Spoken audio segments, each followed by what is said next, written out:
Bonsoir, il est le coordonnateur de l'organisation non gouvernementale nommée Un Monde à Venir. C'est une organisation qui milite pour la protection des droits humains et bien plus, nous en parlerons d'autres activités dans cette émission. Il fait partie avec le mouvement Stand Up for Cameroun des acteurs qui produisent un rapport documenté chaque mois dans notre pays au sujet de la situation des droits humains. Notre invité de cette semaine s'appelle Philippe Nanga. Bonsoir et merci d'avoir accepté notre invitation. Bonsoir et salut à toutes les téléspectatrices et à tous les téléspectateurs qui nous regardent en ce moment. Salut à toute la jeunesse. Un clin d'œil à nos frères et sœurs des régions en crise en ce moment, particulièrement le nord-ouest et le sud-ouest, à qui j'adresse beaucoup de courage et mes condoléances également pour ces familles endeuillées depuis 5 ans maintenant, qui, quand elles ne sont pas endeuillées, vivent des souffrances atroces. Pareillement pour ces familles dans l'extrême nord du pays qui vivent des souffrances énormes depuis les attaques avec Boko Haram. Pareillement avec toutes les familles de nos forces armées de défense déployées sur l'ensemble du territoire national et qui, quand ces familles n'ont pas perdu leurs enfants, ces enfants-là vivent quand même des situations atroces et difficiles. On l'a dit, vous êtes le coordonnateur de l'ONG Un Monde à Venir. Quels sont les axes d'intervention de l'organisation non gouvernementale dont vous êtes le coordonnateur? Alors, l'ONG Un Monde à Venir a été, je vais dire, pensée depuis 2003 avec des amis. Le récépissé, nous l'avons reçu en 2006. L'organisation s'est fixée pour objectif de contribuer au bien-être et à l'épanouissement des populations à travers, n'est-ce pas, 3 grands axes. La mobilisation des publics, c'est-à-dire conduire les publics, les populations, les groupes, n'est-ce pas, à prendre en charge leurs problèmes.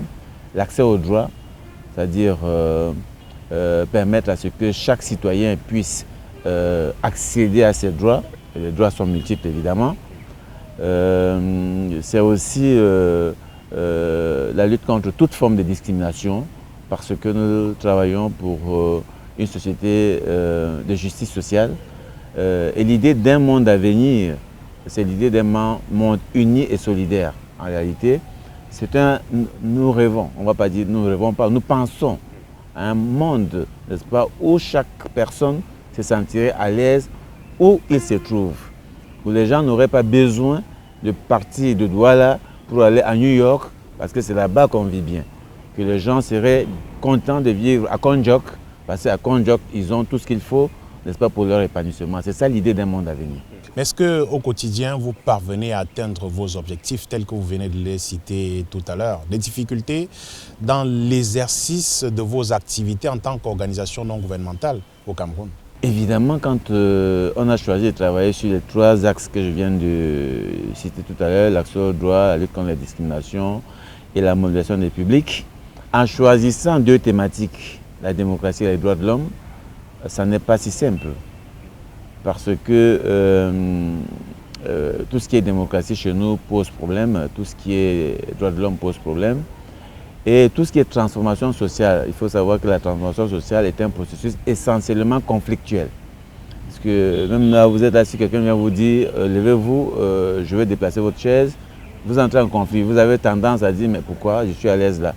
Donc nous, on travaille pour la transformation sociale et donc nous sommes en perpétuel conflit avec les personnes, avec l'environnement que nous voulons transformer.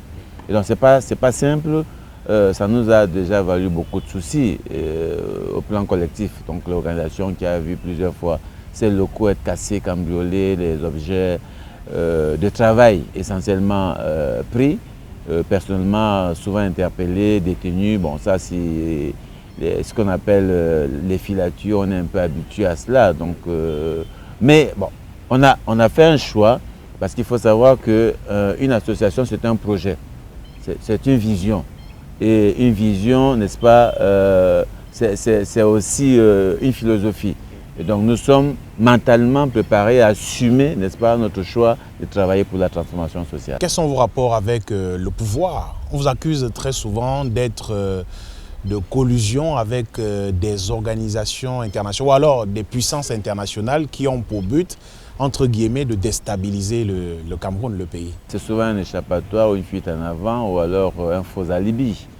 Quand on n'a pas d'argument, n'est-ce pas, pour contester les points de vue d'une organisation sérieuse, on utilise ça. L'ONG Monde à Venir peut se targuer d'être une des rares organisations à notre niveau qui a été pensée par des Camerounais et qui n'a aucune connexion à l'extérieur. La plupart des organisations, il faut le dire, c'est vrai, ont été souvent pensées à l'extérieur et c'est un démembrement au Cameroun. Ce n'est pas le cas avec le Monde à Venir. Ce sont des jeunes gens, pour la plupart nés à Douala, n'est-ce pas, grandis à Douala, n'est-ce pas, voilà, qui ont à un moment donné ont décidé de mettre en place quelque chose sur la base de leurs compétences. Il faut dire que moi j'ai bénéficié d'une formation à l'extérieur et j'aurais pu effectivement rester là-bas, mais j'ai décidé parce que ma formation en tant qu'acteur de développement, j'avais estimé que je ne pouvais pas servir l'Europe qui était déjà développée. Donc il était bon que je revienne au pays et que je construise, je mette en exergue, n'est-ce pas, mon savoir. Et vos rapports maintenant avec... Maintenant, évidemment, nos rapports ne sont pas toujours les bonnes. Oui. Parce que d'un côté, il y a des gens qui apprécient ce que nous faisons. Hein. Je peux vous garantir que au sein du gouvernement, j'ai des gens qui apprécient, qui le disent, hein, qui me le disent. Voilà. Il y a des responsables de haut niveau qui me disent vraiment faites un très bon travail. D'ailleurs, je crois que globalement, nous pouvons affirmer à un monde à venir que le gouvernement est bien conscient de la qualité de notre travail. Sinon, on n'aurait pas obtenu l'agrément d'ONG. Parce que nous avons, depuis 2014, obtenu l'agrément d'ONG. Ça veut dire que le gouvernement a reconnu notre compétence dans le domaine pour lequel nous travaillons. Maintenant, il se trouve qu'au sein de ce même gouvernement, il y a certainement de gens qui ont intérêt à ce que le système actuel qui pourrit la vie des Camerounais perdure le plus longtemps possible, parce qu'ils ont un intérêt particulier. Et nous pensons que ce sont ces individus qui se mettent souvent en travers de nos activités et qui nous créent des soucis. Donc les attaques dont nous faisons souvent objet, parce qu'il faut le dire, nous avons vu nos locaux être cambriolés de manière barbare. Mon bureau a été saccagé, les objets personnels pris et les objets de travail essentiellement. J'ai un collaborateur qui avait 100 000 francs dans son tiroir, on les a retrouvés au sol. C'est souvent des signaux pour vous dire que ce n'est pas l'argent qu'on est venu chercher, on est venu chercher autre chose. Donc ça, on l'a déjà vécu, j'ai déjà été interpellé plusieurs fois, détenu quelques fois. Donc, mais ça, nous pensons, personnellement, je pense que c'est des individus, n'est-ce pas, qui au sein du gouvernement pensent que notre travail nuit à leur position au niveau de ce gouvernement-là. Je ne peux pas penser que ce soit globalement, n'est-ce pas, le gouvernement qui inscrit dans son projet parce qu'ils peuvent le faire. S'ils veulent fermer Monde à Venir, ils peuvent le faire. Hein. Mais vous êtes parfois prompte à vous prononcer sur certains sujets, mais restez curieusement muet sur d'autres questions qui, manifestement, ne charrient pas vos intérêts. C'est une autre accusation qu'on vous fait très souvent et qui n'est pas entièrement fausse, non? Après, un Monde à Venir travaille sur la démocratie et les droits de l'homme. Chaque fois qu'il y a un problème dans ces deux champs, nous nous prononçons. Ça, c'est clair. Maintenant, s'il y a un problème dans le champ de la santé, dans le champ de, je sais pas moi, de l'agriculture, dans le champ de l'environnement, nous ne sommes pas désintéressés par ces questions-là. Mais ce n'est pas notre champ. Nous n'allons pas nous intervenir sur tout. Donc, nous avons deux thématiques. Quand il y a un problème sur la démocratie, un Monde à Venir a son mot à dire et le dit. Sur les questions des droits de l'homme, c'est le cas.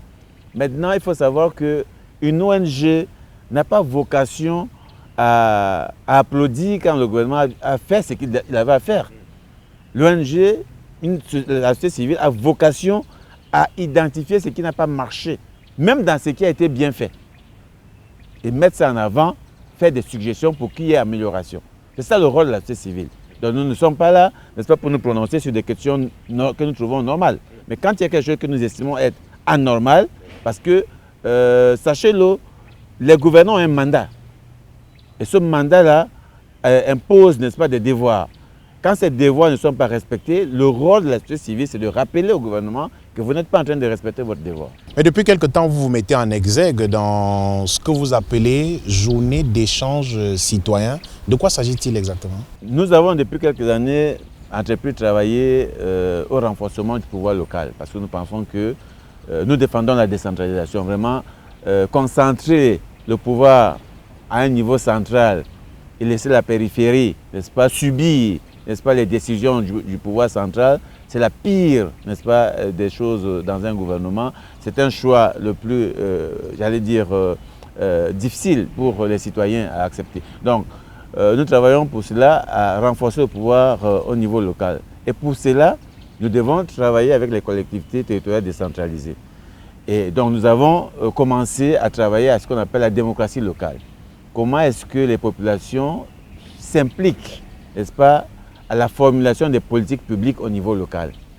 Et nous avons donc organisé un moment d'échange que nous appelons Journée d'échange citoyen. C'est un moment d'échange où le maire vient rencontrer, n'est-ce pas, les jeunes essentiellement, n'est-ce pas, pour discuter des problèmes de la commune. Le maire, à cette occasion-là, va présenter ses projets et ses programmes réalisés ou en vue. Et le public, n'est-ce pas, sélectionné, c'est souvent les leaders associatifs, ils vont donc poser des questions, ils vont critiquer, n'est-ce pas, ces projets et ces programmes, et ils vont surtout en profiter pour mettre sur la table les problèmes qu'ils vivent dans leur quartier.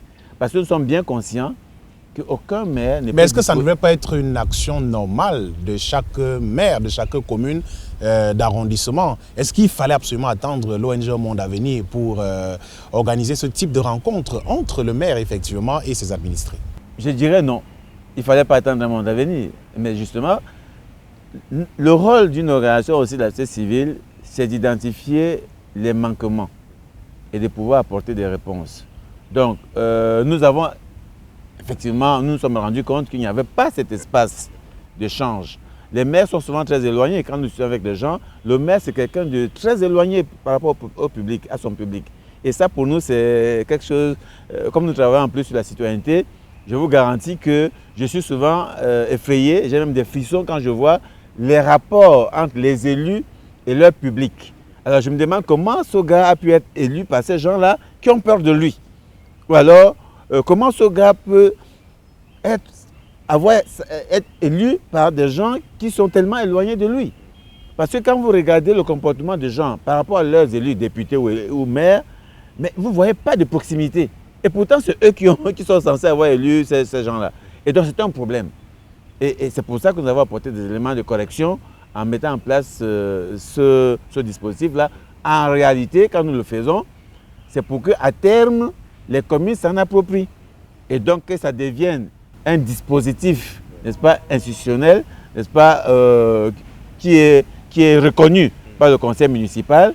Et donc, on n'aura plus besoin. Parce que pour l'instant, nous sommes obligés de solliciter des moyens à l'extérieur pour venir faire un travail qui devrait normalement être fait par... Mais vous auriez pu le proposer simplement au ministère du développement local, non? Ben, je peux vous garantir qu'un Monde Avenir, étant donné que nous sommes une ONG, mais aucun ministère ne nous a jamais proposé ou alors montré qu'ils avaient la possibilité de nous appuyer financièrement, matériellement. Nous avons déjà fait des démarches, hein, je vous garantis. Parce que il faut que les gens le sachent. Ailleurs, une association française, allemande, française par exemple, n'ira jamais demander des fonds en Allemagne pour travailler. Elle n'ira pas demander les fonds en Angleterre pour travailler. Elle peut demander les fonds à l'Union européenne pour travailler en France, mais elle n'ira pas demander au gouvernement américain. Pourquoi? Parce que la France a des dispositifs qui existent pour financer les associations. Et c'est transparent. Mais chez nous, on est loin de là. Donc du coup, il faut aller chercher ailleurs pour venir travailler à l'intérieur. Et ça, je peux vous garantir que moi, personnellement, ça me gêne. Mais on en est encore là, avec espoir que justement, les ministères techniques que nous avons mettront en place des dispositifs financiers pour pouvoir, de manière transparente surtout, n'est-ce pas, soutenir les associations.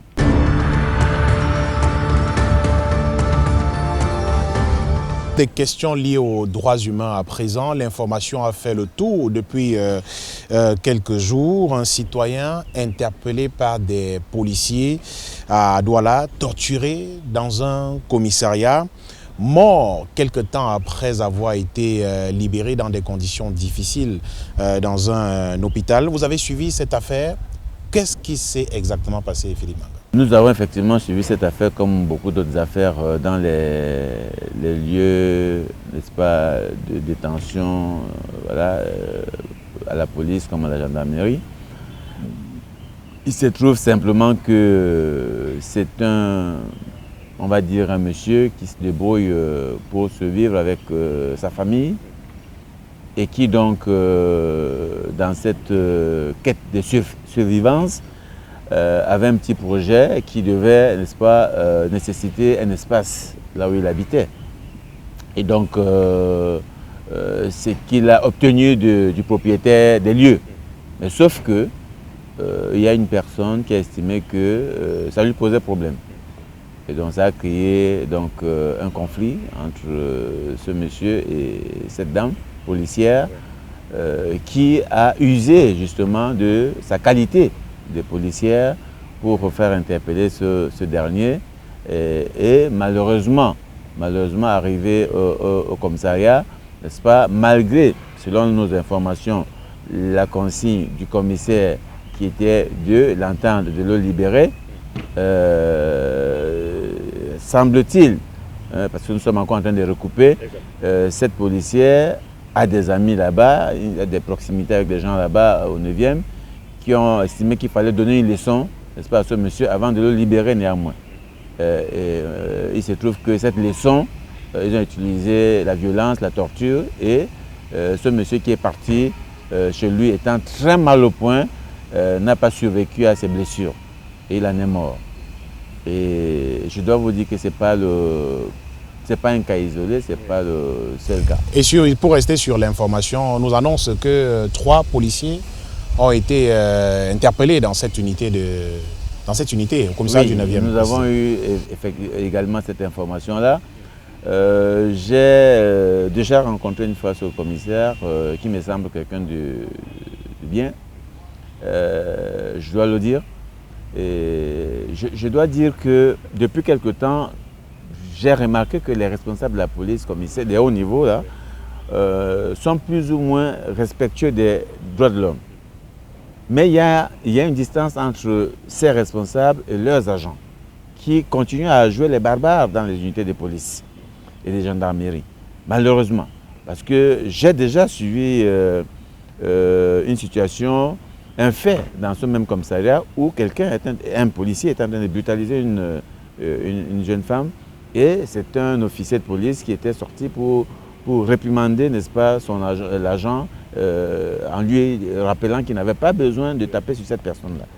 Malheureusement, on vit encore ce type de situation dans nos unités de police et de gendarmerie et qui conduisent à des morts d'hommes. Effectivement, les dénonciations se font. Pourtant, le temps passe, mais visiblement, les choses ne changent malheureusement pas. Des cas de torture, de traitement inhumain prennent visiblement plutôt de l'ampleur dans nos unités de détention. C'est vrai que nous sommes aussi à un monde à venir, même la société civile, un peu étonnée de cela, parce que seulement cette année, en peut-être 6 mois, ces 6 derniers mois, les cas que nous suivons, nous avons le cas qui va d'ailleurs, la première audience aura lieu aujourd'hui au tribunal militaire, du jeune Tang qui a été tué à l'unité de gendarmerie de Pouma. Nous suivons celui qui a trouvé la mort à la gendarmerie de Mbopi. Et puis nous avons ce dernier cas que nous sommes en train de suivre, ce cas de décès à Deido au 9e arrondissement. Donc c'est quand même étonnant que malgré nos dénonciations, n'est-ce pas, les gens ne se privent pas des actes de violence et de torture qui aboutissent à des morts d'hommes. Je crois qu'il va falloir qu'on communique. C'est pour ça aussi que les médias doivent jouer un rôle important. C'est-à-dire quand il y a un cas comme celui-là, nous suivons, comme le cas aujourd'hui, nous allons être au tribunal militaire, le cas du jeune Tang, il faut que ce soit relayé. Il faut que les auteurs soient, n'est-ce pas, comment on va dire ça, punis. Et que ce soit su du public, du grand public. Je crois que c'est dissuasif que les gens sachent que tel policier ou tel gendarme qui a posé tel acte de torture ou de barbarie, même si ça n'a pas conduit à la mort, n'est-ce pas, a été suspendu. Ou a été suspendu ou bien est sorti des rangs, n'est-ce pas, de la police ou de la gendarmerie, ça va, n'est-ce pas, sans doute avoir un effet dissuasif auprès de ces unités-là pour que les gens commencent à s'accommoder. Et aussi, je pense que, au-delà, parce que nous dénonçons, mais après, il faut qu'on nous permette même de faire des enquêtes. Et si on permettait aux ONG, toutes les semaines, tous les mois, de pouvoir faire des entrées dans les unités de police et de gendarmerie pour enquêter de manière transparente et voir s'il y a des cas de torture, je pense que ça pourrait diminuer au maximum les actes de torture dont subissent les Camerounais et qui conduisent malheureusement à des morts d'hommes, comme ça a été le cas au commissariat du 9e arrondissement. Mais est-ce que les pouvoirs publics ne sont pas un peu mous ou du moins laxistes sur la question? On a parfois vu des dénonciations qui viennent même de la délégation générale de la Sûreté nationale ou alors des secrétaires d'État à la défense en charge de la gendarmerie, rappelant à l'ordre certains des éléments, rappelant qu'il faut respecter les droits de l'homme, la présomption d'innocence et bien d'autres. Mais est-ce que ces simples rappels à l'ordre ne sont pas insuffisant? Est-ce qu'il ne faut pas frapper fort dans des cas comme ceci pour que ça marque l'esprit? Il faut sanctionner et puis il faut laisser la justice aussi travailler sur ces cas-là. Parce que, par exemple, le cas du jeune Tan de Pouma, je vais vous dire que si un monde à venir n'était pas en train de suivre ça, ce serait déjà, on aurait fait table rase.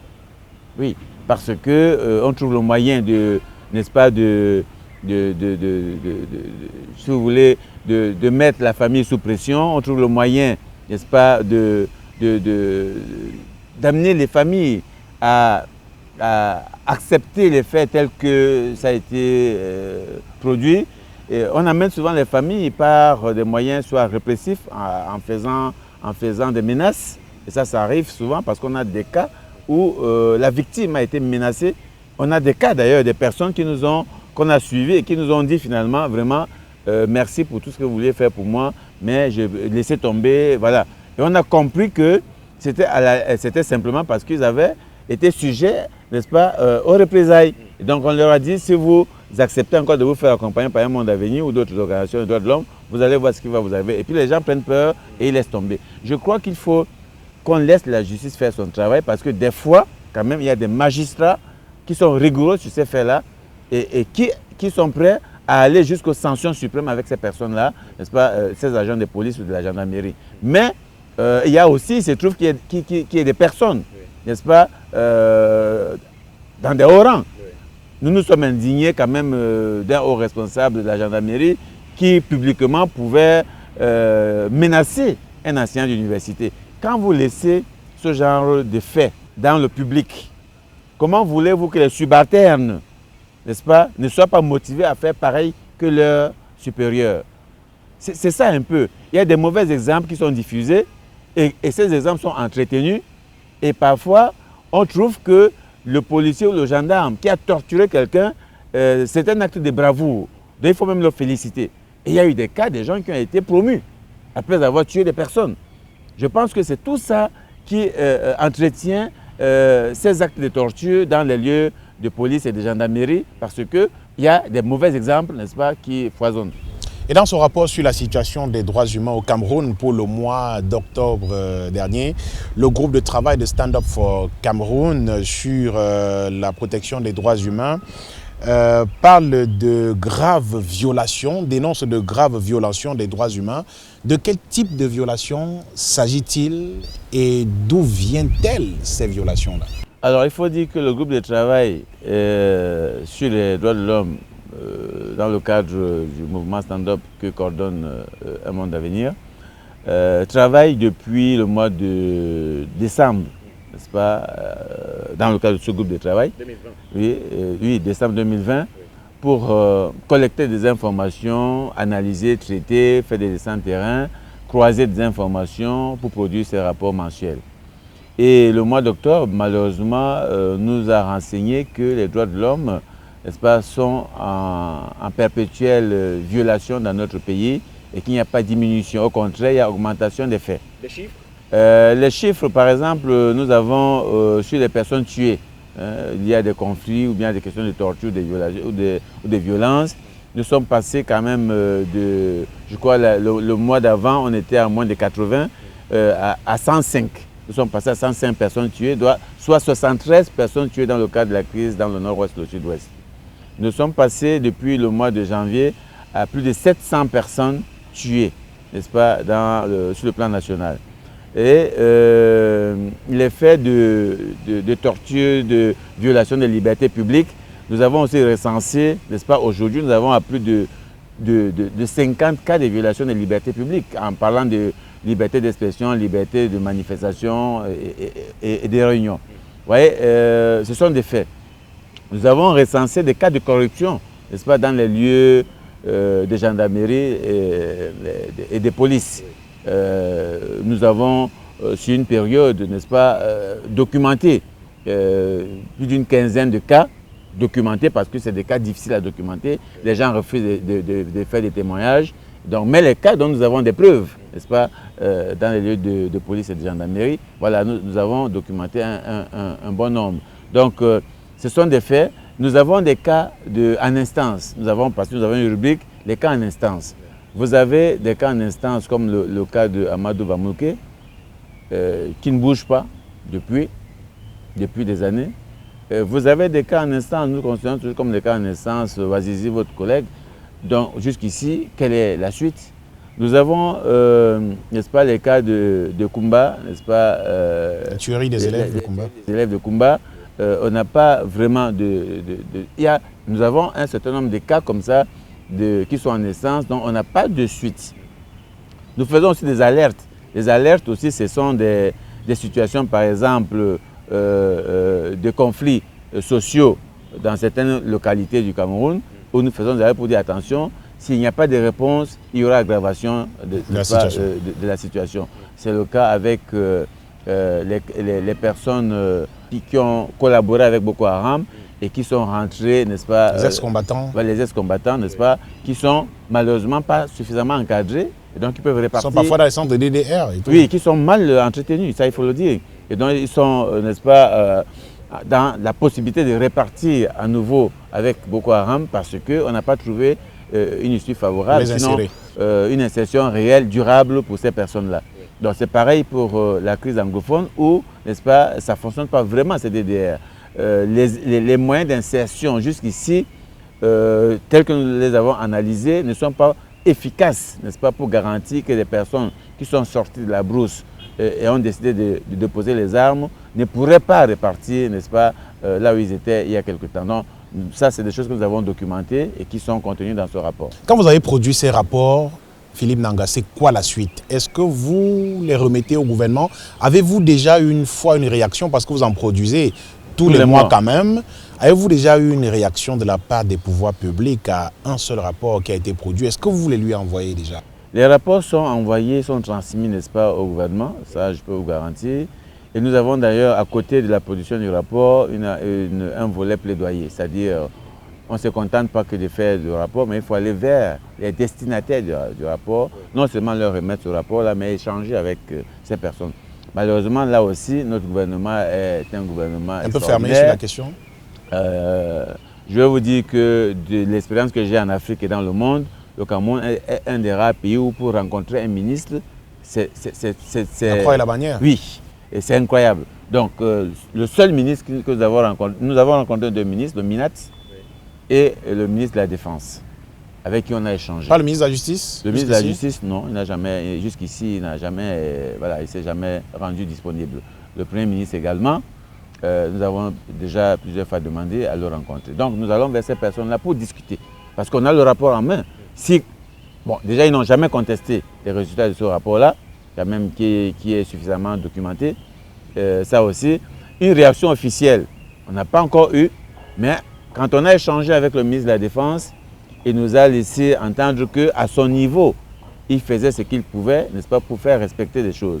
Ils avaient un département de droits de l'homme, les gens sont sensibilisés là-dessus, mais qu'après, les actes des individus au sein de son ministère, il ne peut pas, n'est-ce pas, il fait ce qu'il peut. Il nous a d'ailleurs dit que même là où il est, pas loin de son bureau, il y avait la prison, n'est-ce pas, où on internait des personnes qui ont été responsables des cas de violence, de torture sur des personnes.